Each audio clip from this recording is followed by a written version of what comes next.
Mwai Kibaki, naapa kwamba nitakuwa mwaminifu wa Jamhuri ya Kenya. Becoming a president, a crowning moment for any person from any family. Kenyans have voted, fought, and died to elect their presidents. Only one Kenyan family has experienced this 2 times. The Kenyattas. I, Uhuru Kenyatta. In 2013, 60 years after his father became Kenya's first president, Uhuru Kenyatta rode to power in an election where his supporters claimed that he was too rich to be corrupted.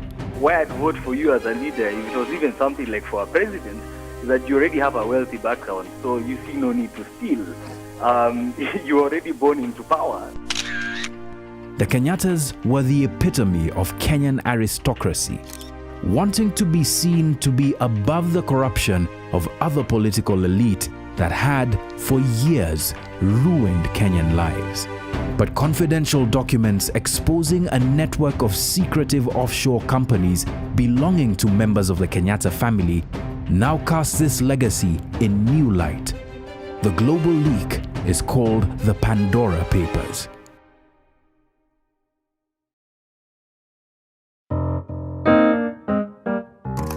It's a vast archive of never-before-seen documents from 14 service providers who sell secrecy to rich clients from around the world.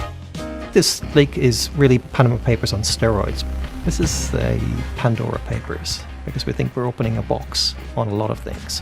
We're looking at about 12 million documents from 14 different service providers. These are law firms, firms that set up secret offshore accounts for people in multiple jurisdictions. In the case of the Kenyattas, the Pandora Papers detail ownership of an expensive home in an exclusive UK neighborhood and an investment portfolio belonging to one of them over $30 million. The investigation has not found any evidence to suggest corruption relating to the first family. What it has found is a trove of documents showing that members of the family have used offshore locations for at least 10 years. The Kenyattas are a very wealthy family with wealth that stretches into the hundreds of millions of dollars and spans numerous sectors of Kenya's economy. They founded what is now the largest dairy company in Kenya and co-own one of Kenya's largest private banks. For a family with such deep roots in Kenya's economy, their foray into the world of offshore networks begs the question: why the investment in global secrecy networks?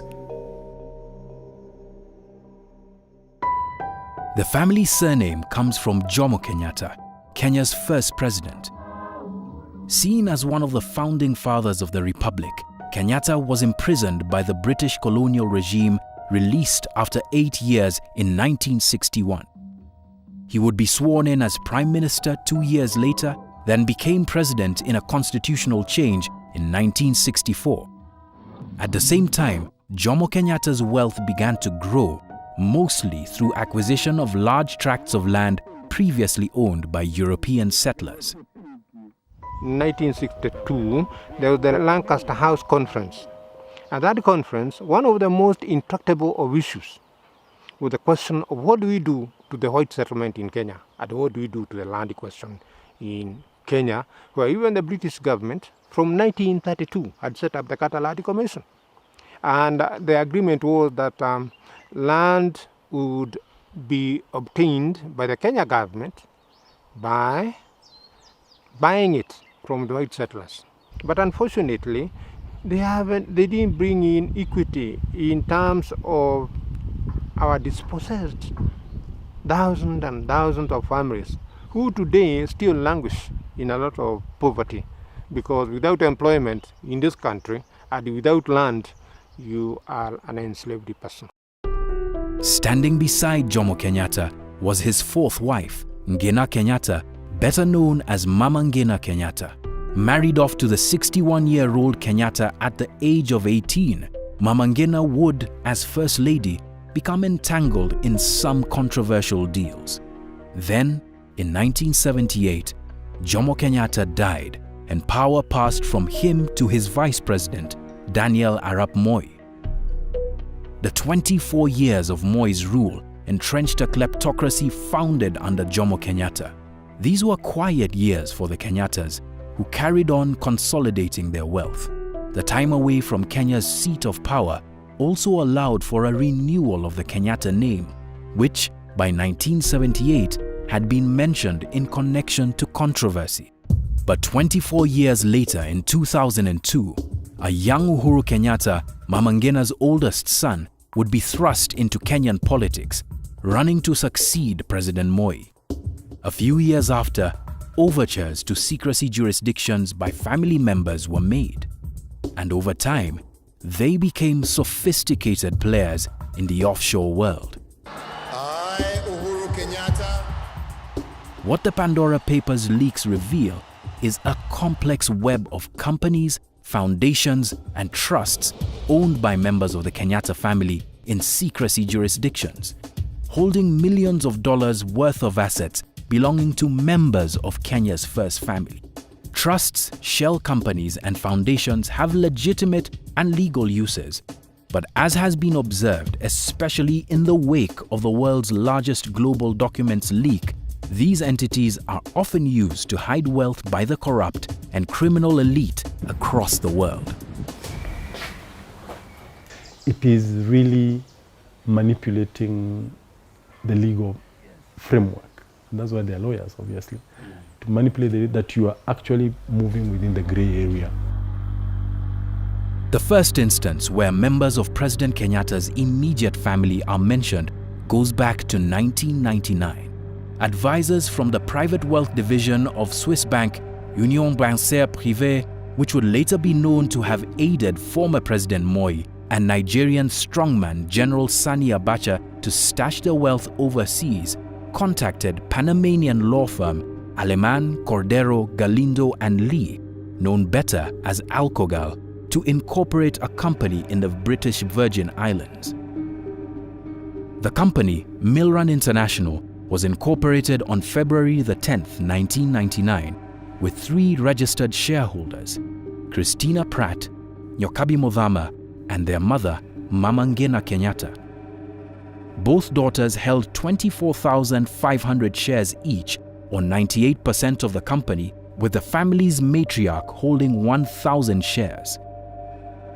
While the documents show that the 3 were shareholders of the company, Milrun International had 2 nominee directors who were both employees of Alcogal, the law firm that set it up. One of them, Andres Sanchez, also provided nominee director services to a frontman acting for Chilean dictator Augusto Pinochet. A year after Milrun International was incorporated, it purchased a property in London for £280,000. By 2021 property value estimates, the apartment would be worth almost £1 million. Ask for its owners, and the trail would lead back to nominee directors working for Alcogal and an address that seems to have nothing to do with the Kenyattas. In 2004, another layer of secrecy is added. The Kenyatta women transfer all their shares in Milrun International to a new entity called Valberg International Incorporated, not in the BVI, but in Panama. So, in real terms, Valberg Foundation in Panama owns Milrun International in the BVI, which has nominee directors from a law firm, and Milrun International owns a property in London. At least, that's how it looked as of 2004. But that's not where this trail into secrecy ends. In 2007, Maclay Foundation is incorporated in Panama. The 50,000 shares that Valberg Foundation held were split evenly between the 2 foundations. Both Valberg Foundation and Maclay have nominee directors. Like Russian dolls, these entities seem to be separate, but are part of one well-planned play at secrecy. BVI is management fees, and Panama is, I've just seen, mainly secrecy. So those are their game plans. A Panamanian foundation allows the donor of money to the foundation and the recipient of money from the foundation to be one and the same individuals. You can create a Panamanian foundation, you can donate money to your Panamanian foundation, and you can make yourself the beneficiary of the charity of your Panamanian foundation, of course, escaping identification and taxes all along the way. This clearly differs from a normal company, which is required to register, produce accounts, and so forth. Panamanian foundations facilitate secrecy as well as any other entities in the world. We asked Mama Ngina Kenyatta and her daughters, Christina Pratt and Nyokabi Muthama, why they would need such a complex web of foundations and companies in Panama and the BVI to own one apartment. We also asked whether anything else was owned by any one of these entities. There are different reasons people would invest. I mean, if you're not a leader or a political elite, your child is studying abroad, you want them to have a place to live, but fine. You can afford it, awesome, right? But apart from that, I don't understand why. But the tree of companies, trusts, and foundations that are linked to the family flowers in different directions and also includes the president, his younger brother Mohoho Kenyatta. These things happened around the time that Kenya was going through an important political transition.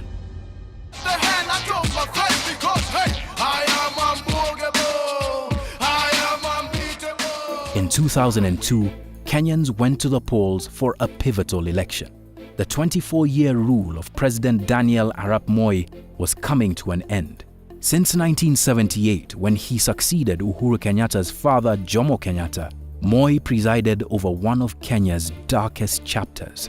His rule was marked by economic collapse, the brutalizing of political opponents, runaway corruption, the imposition of structural adjustment programs, and the disposing of government assets at throwaway prices, many times to people close to power. Moi, known for his mastery of Kenyan politics, was expected to choose his successor from his coterie of loyal politicians. Instead, he went for someone from outside his circle of cronies. Kwa sababu dunia hii imeenda ukabila, vyama vyote vya kikabila, na nikaona kwamba yule ambaye anaweza kuendesha kupeleka wananchi kama vile mimi ningependelea wananchi kuongozwa ni Uhuru Kenyatta.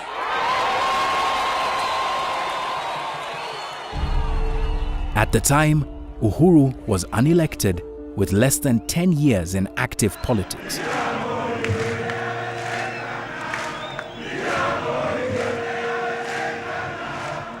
Opposition candidates who had been beaten twice before by Moi chose to unite, and before long, a political contest unlike any Kenya had ever seen before was in the offing.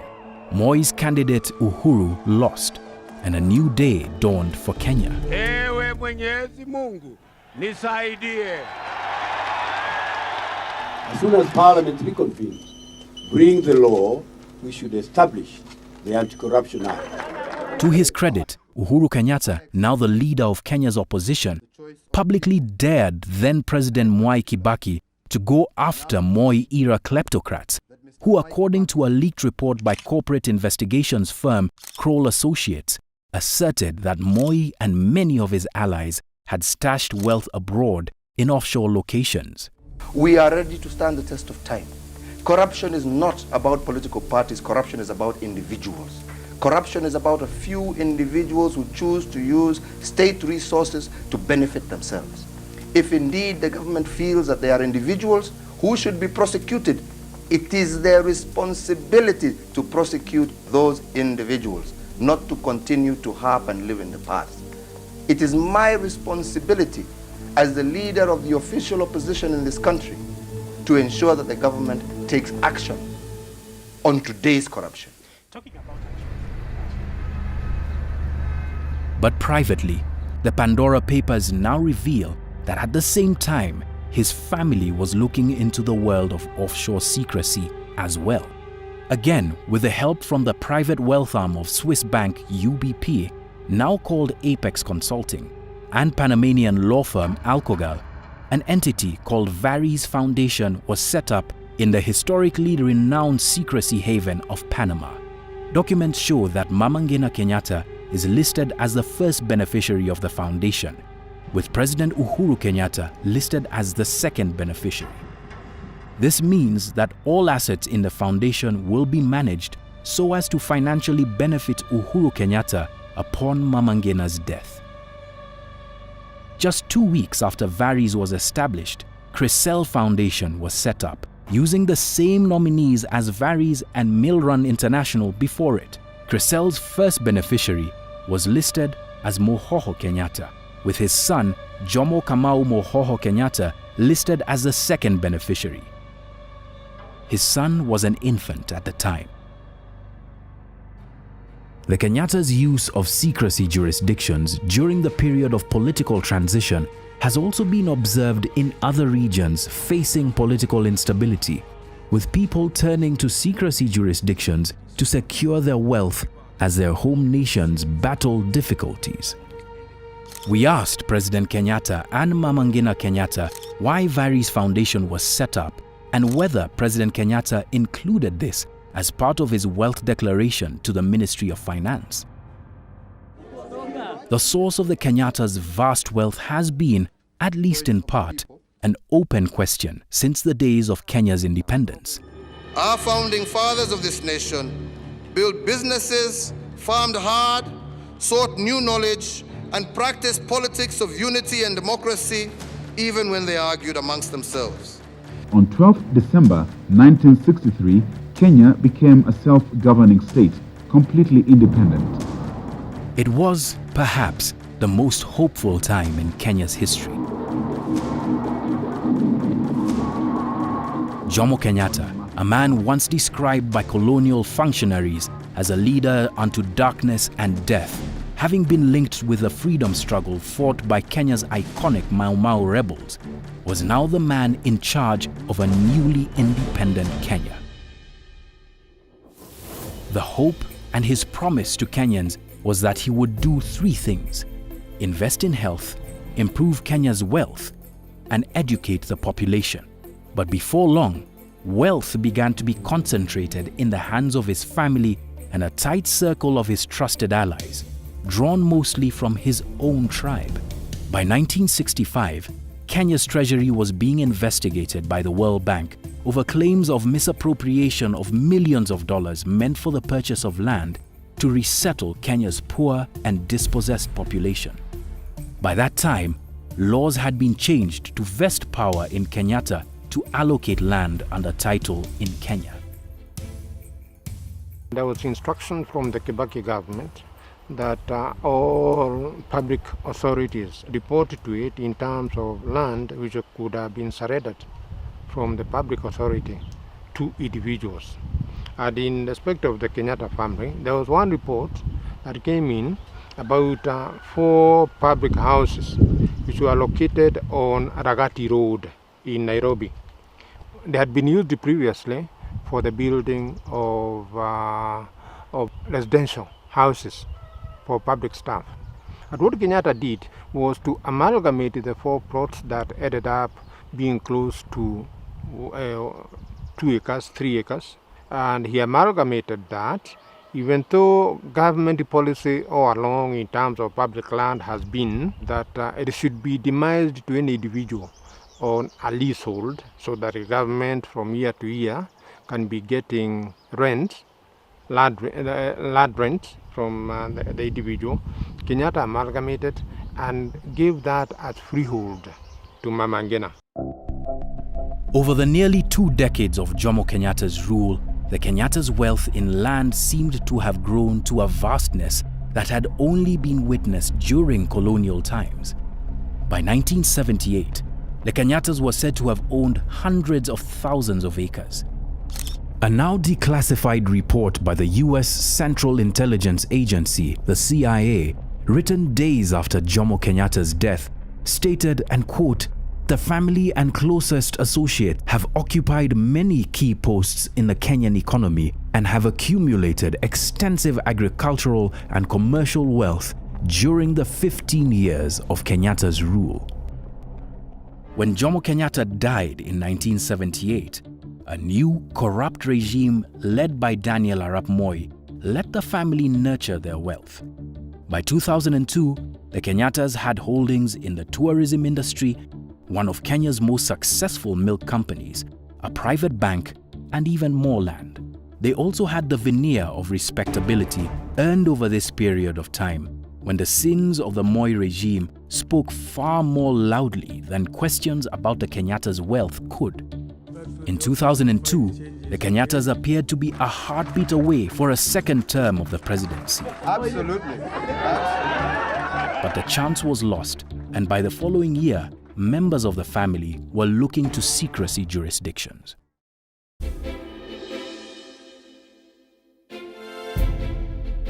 The advisors that members of the Kenyatta family chose are interesting in and of themselves. They used the wealth planning arm of Swiss bank Union Bancaire Privée, who then helped set up some of their companies in the BVI and their foundations in Panama. UBP was an interesting choice, also having been used by former President Daniel Arap Moi as well as Nigerian dictator General Sani Abacha. But why rely on secrecy jurisdictions? The purpose, broadly speaking, is the accumulation of wealth in a hidden manner. Tax havens, in their essence, sell two things, really. They exist to sell two things. One, they sell secrecy, and then secondly, they sell low or zero taxation. That's how they survive, that's how they become rich, that's really what a tax haven is. So when we talk of tax havens, really they are the tip of the iceberg. Below the iceberg, there are layers and layers and layers of actors that facilitate, enable, oil the secrecy networks to function and exist. Most of the Kenyatta's interests in trusts that we have seen are hidden behind layer upon layer of nominee shareholders and directors from the Panamanian law firm that they used, Alcogal. From the Pandora Papers leak, Alcogal is among frequently used law firms in the movement of wealth into secrecy jurisdictions around the world. Every single element of this has been created by us in the Western countries. Not a single piece of this has been created by corrupt government officials or criminals or terrorist financiers. No, this is all our doing in order to serve that money that wants to come out of other economies into our economies. While it is not illegal to set up trusts or foundations in offshore locations, President Uhuru Kenyatta, a beneficiary of the Varies Foundation, set up by Alcogal in 2003, may need to explain the reasoning behind setting up a foundation like Varies with him as a second beneficiary, as opposed to one in Kenya. Kenyan laws prohibit state officials from running foreign bank accounts or maintaining assets outside of Kenya unless expressly declared. President Kenyatta's wealth and liabilities declarations have never been made public, so it is unclear what is in there. Questions to Alcogal and Trident Trust were posed about whether they interrogate who their clients are and the source of their funds. Both Alcogal and Trident responded. A spokesperson for Trident commented saying the following: Trident Trust Group is a global provider of professional, corporate, fund, and trust administration services. Each of Trident's trust and corporate services businesses is regulated in the jurisdiction in which it operates and is fully committed to compliance with all applicable regulations. Trident routinely cooperates with any competent authority which requests information. Trident does not discuss its clients with the media. Alcogal also gave a response, saying that, and quote, "As a general rule, being classified as a politically exposed person, PEP, does not automatically disqualify a person from consideration to be a client of any service provider in any industry, and Alcogal is not an exception. However, we follow a strict evaluation process for all cases. The first requirement is that the individual must be referred to Alcogal by a reputable professional entity. According to the analysis of the documents we have seen, the Kenyatta's activities in secrecy jurisdictions would be done in waves. In the first flurry between 1999 and 2004, then in the second between 2008 and 2014. By the year 2008, President Kenyatta was no longer a politician outside the circle of power. And we as KANU are in and for supporting the position that will see His Excellency the President re-elected for a second term. In 2007's highly disputed Kenyan election, Kenyatta supported incumbent President Mwai Kibaki's bid. The wake of that election saw Kenya brought to its knees in what is now euphemistically called the post-election violence. The country's economy ground to a virtual halt, growing at 0.2% compared to 6.9% the year before. 3 years later, in 2011, according to documents from the Pandora Papers leak, President Kenyatta's younger brother, Muhoho, was quite active in the offshore world of financial secrecy. Muhoho Kenyatta is publicly reputed as the latter-day gatekeeper of the Kenyatta family's wealth. From the documents we have seen, in 2011, Muhoho builds his own branch of investments. Documents show that a Dubai-based accounting firm uses Trident Trust, another fund administrator, as its registered agent to set up Galanes Finance Limited. Muhoho Kenyatta holds 1,000 shares in Galanes Finance. The following year, this time through nominee companies of a global bank used as shareholders, Trident Trust registers 2 more companies for Muhoho. These are Hawkins International Limited and Leonore Estates Inc., both registered in the British Virgin Islands. It is through Hawkins International that the Pandora Papers gives a glimpse into the wealth that may be held by the Kenyattas.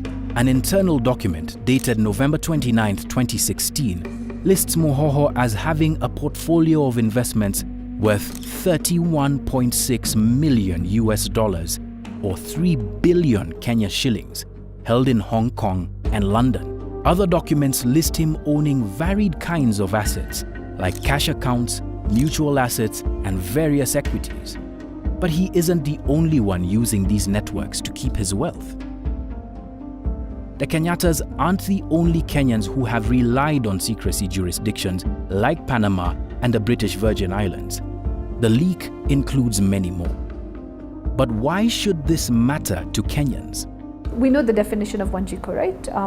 Runs a little farm, has about 3 or 4 kids, is a single mom, finished high school, and basically feeds her kids off her little garden and then sells a bit off for the school fees and the books. That's our survivalist human being in Kenya today. And that was coined actually by President Moi, incidentally. So if that is Wanjiku, why should Wanjiku care? Wanjiku should care because if that money belongs to government, either it was tax money that has not been collected, then maybe Wanjiku would not have to worry about the clothing on her for school uniforms and wouldn't have to worry about books because that taxpayer money could have been used to pay that. Natamani kwenda nyumbani, lakini najipata sina shamba na sina mahali pa kujenga. Hiyo Kenya ilienda wapi? Kwa nini walio navyo wanaongezewa na wasiokuwa navyo wanazidi kufinyiliwa chini? Nauliza Uhuru, why? Kwa nini? Kwa nini tuhangaike na sisi tuko Kenya? If political leaders are using secrecy havens, this can be taken as a sign for others who may want to do so for tax reasons. This leads to capital flight in a country that needs every cent it can get. That's your money. That's your money. There's no better way to put it. It is your money. Why? Because if a particular elite who earned income or from his business, who earned profits from whatever his business is doing, and is not gonna pay his requisite tax, where is the government gonna go? It's gonna come to your pocket. Kenyans are facing perhaps their biggest test yet, with debt caused in large part by theft and misappropriation of borrowed funds, threaten the country's near-term future. President Kenyatta has gone on record seeking transparency in Kenya's economic affairs, yet his family has benefited from the cloak of secrecy offered by offshore jurisdictions. In mid-August 2021, a public debate broke out about the sources of wealth of Kenya's Deputy President, William Ruto. Soon, the Kenyattas themselves had their names drawn into the mudslinging. On all sides, questions were asked about the source of each party's wealth. Walisahau pia kuweka shares. Niko na shares 400,000 ya Safaricom. Walisahau kusema ile biashara yangu ya kuku niliona wanaandika acreage. Sasa pale wangeandika iko kuku 200,000. Na wangesema huyu mtu anauza mayai 150,000 every day, shilingi 1.5 million. Most of the vitriol directed at the person and family of the founding father of our nation, Mzee Jomo Kenyatta, who is not here to defend himself. As a party, we are sending the Deputy President William Ruto a public message that we will not countenance his venturing into crossing this line of referring to the family of the president, the late President Mzee Jomo Kenyatta. In 2022, Kenya will elect a new leader. This time around, election narratives are being framed around debt and wealth inequality. While the Kenyattas don't have anyone with their surname on the ticket, the country that their kin have led twice over seems poised to have a public debate about who truly owns Kenya. The Pandora Papers, a leak from the heart of secrecy thousands of miles away, may yet make for a most important conversation starter. Yeah, you should be. You should be seriously worried if your political elite, and it's in any country in the world, is investing outside their country. Because it shows you don't have faith in your country. That's really what it says. And if you're the leader or you're the ruling elite, that basically means you don't even trust your own leadership, because you don't even want to put your own money under your own control in your own country. That is the message we see from fiscal legitimacy.